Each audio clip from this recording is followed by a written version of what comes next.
Ladies and gentlemen, welcome. It is BC, Bryan Casella. Welcome to another video. If this is your first video on my channel, then go ahead and click the subscribe button. I wanted to make this video today because I have a lot of people come into my channel. I have a lot of people who follow me who are getting into real estate, who are in real estate, or younger people who are aspiring to start a career and they think real estate is a good fit for them. One of the most common questions I get asked is, how do you pass the real estate exam, right? People are studying, they're about to get in their classes, they're in their classes, they're about to schedule their test, or they're a little bit nervous, and they're wondering if there's any specific strategies that I would give to help them pass the test easier or have more peace of mind and feel more at ease when they take the test, all right? The number one thing I'm gonna tell you before I go into any details is this. You must take control of your head, right? The number one issue that I see with people and new licensees, people aspiring to be real estate agents, studying and taking their courses, is they psych themselves out.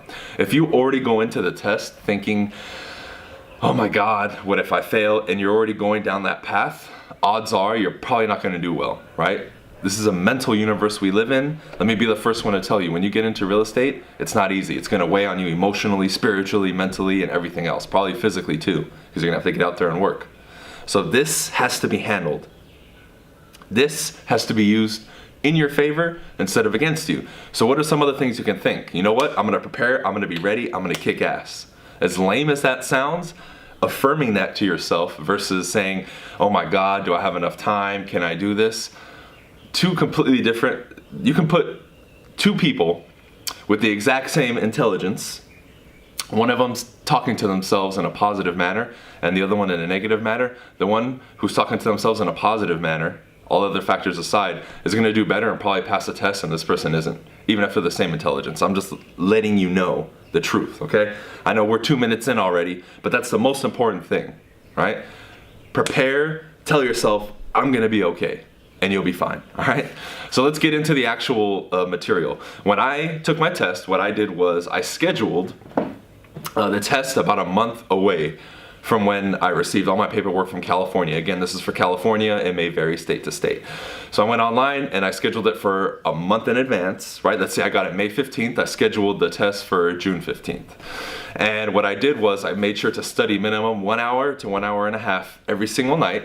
And I was just taking it in small chunks, right? Because when you do that, you're taking it in bite-sized chunks and you're preparing yourself, right? You're studying a little bit, a little bit, a little bit. This is a momentum that you're building versus doing what most people do and just cramming, right? And then studying one night before and staying up all night and freaking out, which is what most people do. They procrastinate to the last second. You're gonna be different because you're watching this video and you're gonna study a little bit every single day. Another thing that I did was the CompuTrainer, which is a software that I use. I don't know if it's still available. Maybe you can find it if you Google it. CompuTrainer. What that CompuTrainer did was it would give me simulated exams. I could do simulated chapter exams for all the books and the lessons and the courses, or I could do a 150 question simulated state exam, which is what I did over and over and over. And I literally was doing that until I was getting like a 95 or 100 on every test every single time, right? Because when you take the test, guys, it's not just gonna ask you, oh, what's the definition of this, right?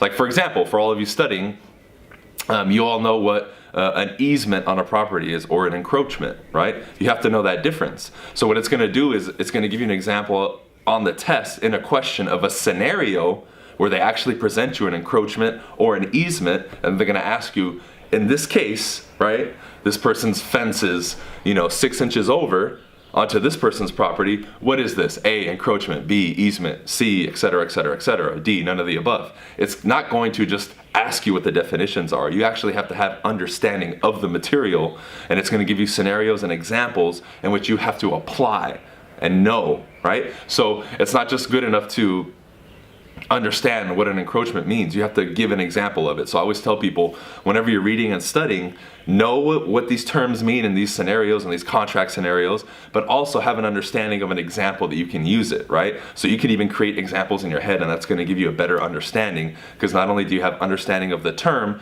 you actually have application of the term, if that makes sense. Okay, cool?